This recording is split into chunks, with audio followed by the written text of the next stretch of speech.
Hello class plus one students, इस video में हम एनसीईआरटी न्यूमेरिकल सॉल्व करेंगे। स्टेटमेंट देखो क्या है।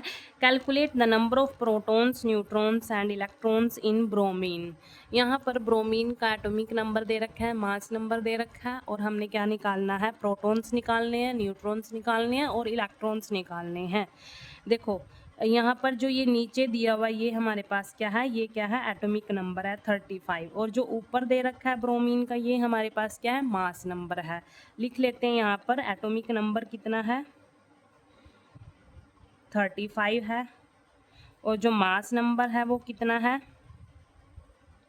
80 है। ठीक है, ब्रोमीन का।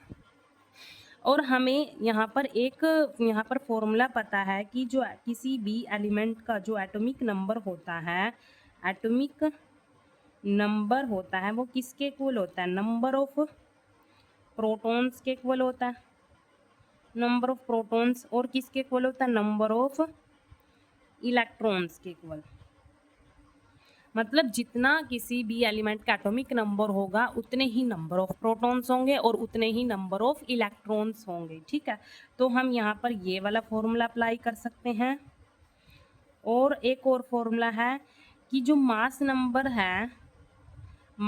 है किसी भी एलिमेंट का, वो किसके इक्वल होता है, number of protons plus neutrons, number of protons plus neutron. और एक ये फॉर्मूला हम यहाँ पर अप्लाई कर सकते हैं। आपको ये दो फॉर्मूले पता होने चाहिए। ठीक है, अब देखो सबसे पहले इन्होंने पूछा, प्रोटॉन्स पूछे हैं और इलेक्ट्रॉन्स पूछे हैं। इस स्टेटमेंट से हम बता सकते हैं कि इसमें नंबर ऑफ प्रोटॉन्स कितने हैं, नंबर ऑफ इलेक्ट्रॉन्स कितने हैं। तो फर्स्ट नंबर ऑफ प्रोटॉन्स कितने होंगे, जितना उसका एटॉमिक नंबर होगा। एटॉमिक नंबर कितना है, 35, तो उतने ही नंबर ऑफ प्रोटॉन्स होंगे, क्योंकि अभी हमने बोला जितना एटॉमिक नंबर होगा उतने ही नंबर ऑफ प्रोटॉन्स होंगे और उतने ही नंबर ऑफ इलेक्ट्रॉन्स होंगे।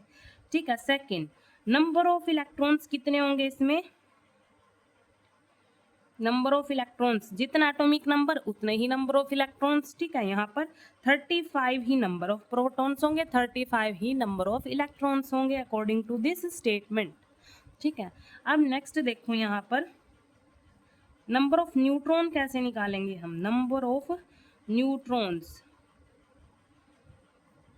जो प्रोटॉन और इलेक्ट्रॉन है वो तो हमने इस फॉर्मूले से सॉल्व कर लिए। ठीक है, अब जो न्यूट्रॉन है वो हम इस फॉर्मूले से सॉल्व करेंगे। नंबर ऑफ न्यूट्रॉन्स हमें पता है, जो मास नंबर होता है वो किसके इक्वल होता है, number of protons plus neutrons के, नंबर ऑफ न्यूट्रॉन्स के इक्वल होता है।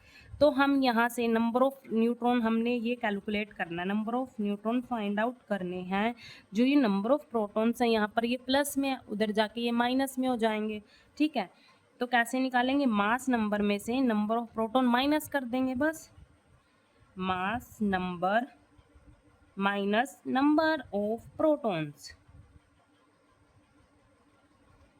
ठीक है, देखो मास नंबर किसके इक्वल है, number of proton plus number of neutrons. Neutrons हमने निकालने हैं, ये प्रोटॉन्स उधर जाके माइनस हो जाएंगे। मास नंबर में से हम नंबर ऑफ प्रोटॉन्स को माइनस कर देंगे तो न्यूट्रॉन्स आ जाएंगे।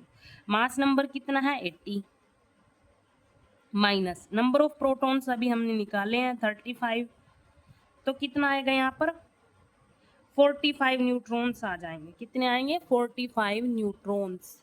तो ये हमने सॉल्व कर लिए, प्रोटॉन्स, इलेक्ट्रॉन्स और न्यूट्रॉन्स। आपको दो फॉर्मूले पता होने चाहिए, उनसे आपको ये समझ आ जाता है। ठीक है, और यहाँ पर जो नीचे लिखा होता है ये एटॉमिक नंबर होता है, जो ऊपर लिखा होता है वो मास नंबर होता है किसी भी एलिमेंट का। ठीक है, थैंक यू।